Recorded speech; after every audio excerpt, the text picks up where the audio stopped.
Good morning, Fort McMurray, Wood Buffalo, and the rest of the world. You've tuned in to the Mac City Morning Show. I am your host, Elliot Pierre. We're going to start today's episode off the same way we start every episode off, with a moment of gratitude. I know you could be doing a million other things with your time, and the fact that you spend it with us truly does mean the world to me. So thank you. On that note, Tanner, hit him with the intro.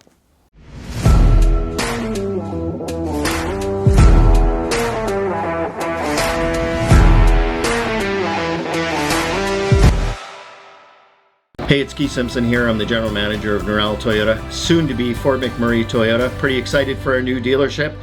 We're here to take care of you. Come on down and be part of our family. And we are back. Big shout out to Norel Toyota, our title sponsor for today's episode. We really do appreciate your ongoing support. As everybody at home knows, I do not introduce my guests because they can do a better job of that than myself. So, sir, can you please tell everybody at home who you are and what you're about? Yeah, of course. I'm Zurglin from Calgary. I'm a DJ producer. And I make dank-ass beats. There you go. And what you also make, because I look at it on a daily basis, is some pretty cool merch. Because that toque that you're wearing, this dude literally wears that 90% of the time. Oh, really? Sometimes Okay. he promotes this brand, sometimes he's like repping other stuff. But Yeah. like if he's wearing a toque and like Yeah. it gets cold where we live, Yeah. that is the toque he's wearing. Oh, I feel honored to hear that, man. He reps that That's toque awesome. hard. He didn't put that on today for you. That just happened to That be. was just it? Okay. So That's awesome to hear. So tell me a little bit about like how you got into music. How I got into music. Yeah. If I date back far enough, Yeah. I would say that probably smoking a lot of weed in high school. Okay. And that being said, I used to listen to a lot of punk music. Right. And I feel like the only way my brain could take that in because I was high, because That's they're right. so fast paced. And me and my friends would just kind of go to these crazy shows, just in houses and underground places. And there's Right. actually this one show that we went to. Is these bands. There's my favorites back in the day was Cali. I think they're from Vancouver. I can't remember. And Iskra. And they had this insane show in downtown Calgary. There was 2 houses on 17th Ave. It's kind of like the core, the downtown. And they were demolishing them. So I had friends that lived in those houses. Okay. So during the show, as Cali is throwing down, and it's so crazy. There's just people getting thrown. There's like mosh pits. Yeah. During the show, there's 2 houses together, and they had probably like a bridged gap, 3 feet or so. Yeah. So I don't know how it started, but people were trying to break down the walls because they're getting demolished, right? Yeah, so they're yeah. breaking down the walls so they could bridge it to the other house. Right. Yeah. It was Nice. so crazy. Yeah. But I mean, that was like I feel like that was like a kickstart for me where I loved I loved the energy and everything that was brought with music. And then the music aside, I just loved as well. That's so cool. But that's, yeah, if we're going to like electronic music and like dubstep and stuff like that I'm making currently, I'd say that past that point, I remember going to my first rave, and it was my friends, and I was just, keep in mind, I was still like this punk kid, skinny jeans, band t-shirts, and my friend, Taylor, he said, hey, do you want to come to this like rave? And it was so out of character for me, because I Right. never really, and I didn't listen to that music, I didn't really care for it, Right. but he kind of invited me, and I said, hey, why not, let's try it. Yeah. So we went, and I remember going to H&M, and we bought like matching shirts, like colored shirts, because like I didn't own anything that was colored or presentable, because it was like ripped and Yeah. rips and patches everywhere. So yeah, we geared up. I got a haircut, and that was crazy because my hair was like long, but it was so weird because on the top it was straight, but on the sides it was curly. If you can even imagine, because like my hair right now, it doesn't make sense. So, I got a haircut. Went to see Tiesto. It was actually so long ago, and it was a big event. And I remember my friends. They gave me Molly for the first time. And I was like, I don't know. I was scared. I don't even know what this is. Like, is everyone doing it? You know, like, is everyone going to do it together? It's like, let's all do it. So I take it, and I was like, okay. Feel my palms start getting sweaty, and I'm like, oh, this is a feeling right now. I'm not even sure what this is. And then it's like, boom, Tiesto comes on, and I don't know. It was like something clicked in my brain. I'm like, wow, this is so insane. Everyone is just having the craziest time, and it's like euphoria. And besides the drugs, it's just like the music itself that was just like connecting so many people in a different way than, you know, mosh pits and all of that stuff. It was just totally different connection. And I just remember like looking at him and thinking like, wow, like that looks sick as fuck. I kind of want to try that. So after that, I just got into DJing. And it's funny because I used to DJ at all my friends' house parties after this now. I went home, downloaded all this music, figured out how to start. And I got an iPad. And I was using this app called Virtual DJ. Which is hilarious because like I was DJing a house party. There's a lot of people, and it's just like on an iPad. If you can imagine. You know, no gear, nothing. It's just like I'm just using my fingers, touch screen. Wow. I love it, man. It was super cool, and from that point, I kind of just kept upgrading. You know, a little controller that I bought that I still actually have. It's just more like memorabilia now that I've kind of upgraded further. Right. Yeah, and I remember bringing that now to house parties and just experiencing a whole different side of. It's just different than an iPad, you know. And after that, I would say like my music kind of developed and changed. So I started producing house 10 years ago or so, and I feel like I just couldn't get a rhythm with it. I couldn't get the vibe, and I was kind of forcing myself because this is what I was kind of looking at other people because this is what they were doing. I was like, oh, I want to do that. I want to be that person, but it wasn't who I was. So I kind of went on this journey to Shambhala Music Festival, and it's like such an adventure.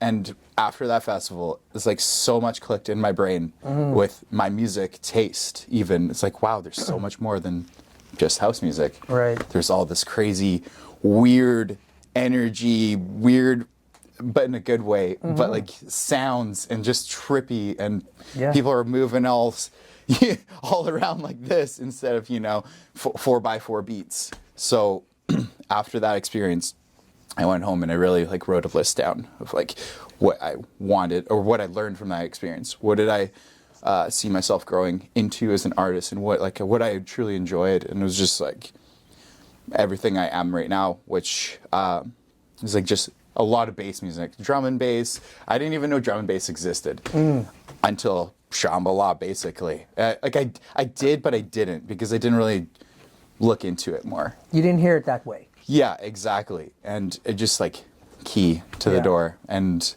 started making that stuff. And over the time of, I think my first Shambhala was probably like 6 years ago, probably longer, something like that. And I just kind of developed this sound. I feel like it's pretty distinct for myself. And like it just resonates through myself so much better than I was making like house music and stuff. Very cool, so that's man. kind of like a journey that I went on, and here I am today. There you go. But like, what's crazy about your journey when we were driving here, like it's wild that you're performing here in Fort McMurray, top of the world, because you're not on tour, but you're going on tour basically. You're like, list off some of the places that you're going to after this. Yeah, so last weekend was Saskatoon That was super fun. Met and connected with so many beautiful people. I love that crew. As I am starting to love this crew. There you go. Here I am. Yeah. And I'm very excited for tonight's show. Yeah. Just even the other artists on the lineup, I've met them last year at other festivals, so I'm excited to even see them too. Yeah. But after this, I actually go on an adventure to Thailand, and I'm going for a month, February 7th to March 1st. And the first weekend I get in there, I'm actually playing in Bangkok. So I'm so excited for that. No doubt. Just it's like a completely different side of the world. I have no idea what's going to be happening. It's just like, I don't know. I'm so ready for that experience. And then after that, midway through the month, I'm playing in Phuket, come back, Edmonton, and then in the new year here, we're working on a show at Area 15 in Las Vegas. So I'm super amped about that. The same with LA, Denver, a few other places. But yeah, summer's going to be crazy too with all these festivals and everything. So when you got into music, it's one of those things, like when I focus on a passion, there's a bunch of other things that happen because of it, which are all sometimes good, sometimes bad, but like it has a ripple effect, right? So when you started focusing on music, was the traveling component a part of it, or is that just a happy circumstance that you found yourself like, wow, I gotta go to some pretty dope places because of this music that I make? Mm-hmm. Like, how do you see that? Yeah, I would say that it was always a thought of travel, because even during those times where I wasn't sure of myself and my music, I was still traveling around. I went to Europe, I went to Amsterdam, I went to all over Croatia, which is so beautiful. Amsterdam is fun for its own separate things. And yeah, I went to Rome, Italy. Didn't really hit that one as much just because like I was young and I was ready to party, but I couldn't figure out the party scene there. It was kind of like, I don't know, more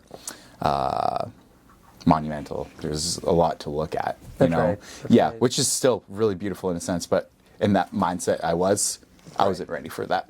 Right. But yeah, so travel has always been like a passion of mine. I went to Europe probably around like 7 years ago, maybe 8 years ago, something like that. Yeah. And yeah, I guess with music, the travel is just, yeah, it's been in the back of my mind too, because I love that and I want to travel. I want to travel and I want to play places at the same time. But even if I wasn't doing anything with music travel-wise, I would be traveling. Right. Yeah. Very cool that you're able to combine those two things and they're symbiotic.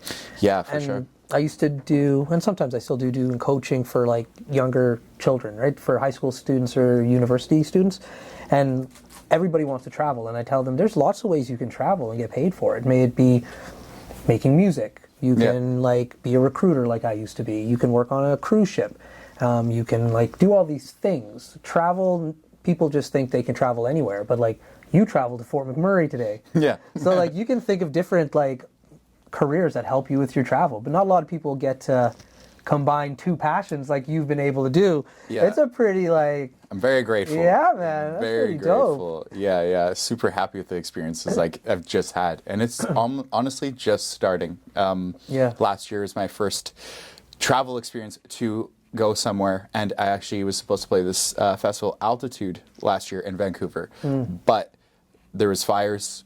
It got canceled for very good reasons, you know, like I guess all the firefighters were staying on the festival grounds just to kind of back and forth, so it's easier. So it makes Big sense. shout out to them. Whoop, whoop. Yeah, for sure.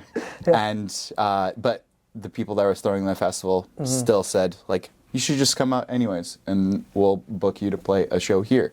So I ended up playing in Vancouver at this underground club that was just so cool. It's like a art, almost just a straight hall, and then there's like a art studio slash club. I'm not really sure what it was, but it was very underground, and the event started basically when everything closed. So it was like 2 o'clock till Well, it went till there was no one there. That's right. That's so cool. Yeah, and I remember being there. It was such a fun show, and I remember going on. I think it was 3 o'clock. Yeah, it was like 3 a.m. to 4 a.m.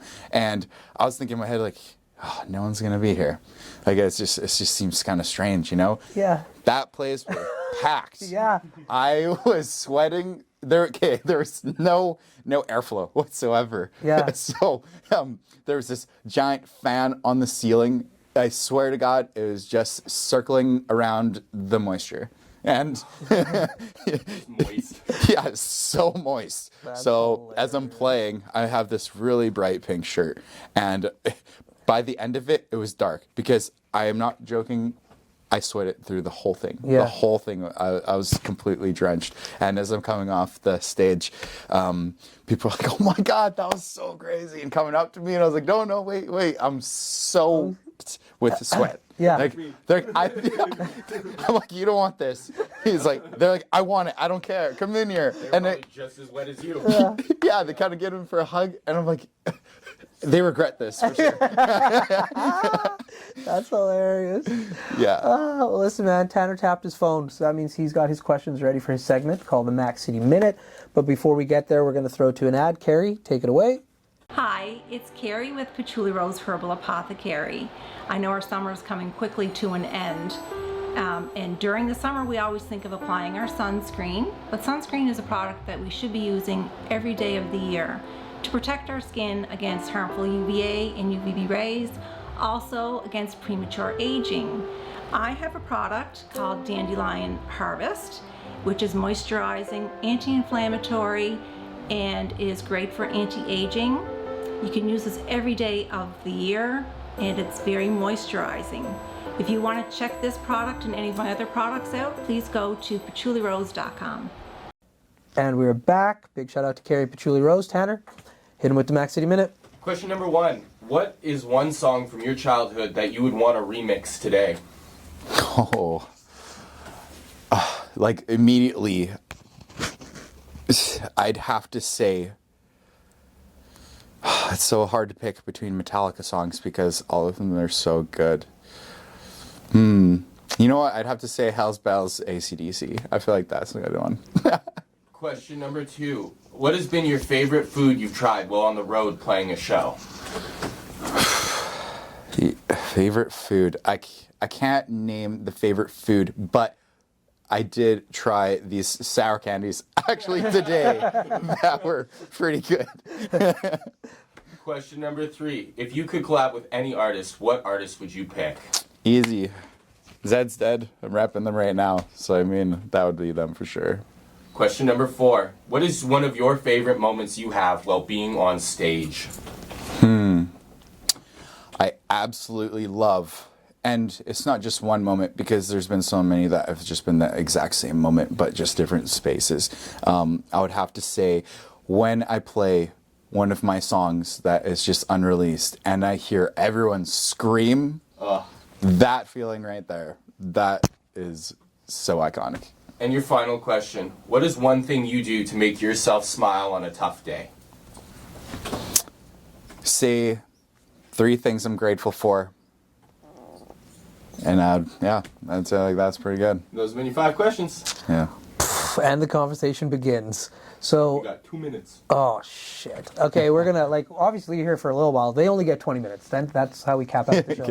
But I do a gratitude video, with, long story short, every day when me and my son drive to school together. I say, yo, Keegan, what are the 3 things you're grateful for? And then he says, Dad, I'm grateful for boom, boom, boom. And I say the same thing to him. And that's how we start our day, every day, all the time. That's same here. We share that exact same thing. That's dope. Yeah. That's really cool. Yeah. It's the best way. And we'll talk about it. They've heard the story tons of times before. We'll talk about it afterwards. It is like a monumental way to view your life, even in times that you're struggling. Because no matter how bad you got it, there's something to be grateful for. Yeah, without a question. You're breathing air. That's grateful. You got to be grateful for that. I don't care if you broke your foot. You still it's a you're still good breathing. day. Yeah. So that's cool that you do that. So where did that come from? How did you start that? I'd have to really think back. I think it was actually, so my ex-fiance, we can get into that later, but she got me into meditation and yoga, and there was this one podcast that I would listen to and just kind of sit there and meditate with, and that was Rhea Earth. And she just kind of mentioned, say 3 things in the morning that you just are grateful for. Nice. And every morning, without a doubt, whether it's rain, snow, -30, anything, every single morning will make a tea. I will walk outside on my deck no matter what the weather is, and I will say those 3 things I'm grateful for. But I'll also at the end say something about myself. What I should do to like improve? What can I do today to improve? You know, yeah. Interesting. To be more present in the moment, or it just varies from day to day. So you do that at the end of the day? No, just right after I say those after the 3 things I'm grateful for. Oh, interesting. What kind of tea? Depends. I like Earl Grey. I like uncaffeinated stuff because I don't really like the caffeine in the morning. I feel That's like my body needs to do things more natural, you know. But that's just for me, not for everyone. I've never tried coffee. Oh, okay, fair Because enough. like I can't do caffeine, but this lady, big shout out to Kate Souvet at Life Force. They have this like crystal herbal, really cool store here in Fort Mac. Like one day I was a little bit manic. She like was like, Elliot, you're a little bit, and I was like, yeah, I'm excited to be here. Like, and she's like, no, you need to balance that out. So she got me to drink some matcha tea, and it's like a whole like. So she gifted me the set. So like I have the bowl, I have the thing, like, and like in the morning or in the evening, dependent like where I am, same kind of thing. Like you have to like be present while you're making it. It's a whole thing. Yeah. And she was explaining the caffeine in matcha. It's kind of like when you're driving and you like hit a skid. Sometimes you got to steer into the skid. Because if I drink like tea that has caffeine, I'm no good to anybody. Yeah. So anyways, I tried out this matcha stuff, man. It like, I love matcha. it was good, man. Very good. So that's a tea that like I can like start in the beginning of a day. But other from that, I've never tried coffee. Okay, I fair don't enough. even know what it tastes like. Tastes like it smells. Yeah, delicious, but that kind of caffeine I just would be like, It would be a problem. It would be I'd an be issue. bouncing off the wall. All right, Tanner just hit his watch, unfortunately, though. So that means we're out of time. But before we cut you loose, everybody gets a shameless shout-out or plug. So you have the mic, the camera, the lights. Have fun. Okay, well, I gotta say a shout out to my homies here, my new homies, and my old one. You guys are amazing. I'm so happy to have come out here and done this podcast with you. That's awesome. Cool, man. Well, for McMurray, Wood Buffalo, the rest of the world, that's been another episode of the Mac City Morning Show. Big shout out to our title sponsor, Neural Toyota, as well as Carrie from Patchouli Rose and the beautiful people at Coldwell Banker. We appreciate all you guys' ongoing support. Hope everybody at home is having a great day, and we'll see you tomorrow. Peace.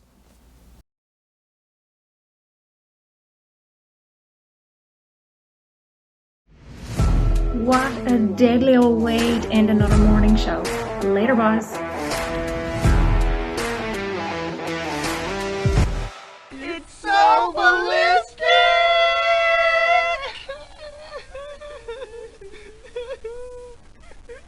Talk about quenching your ugly thirst.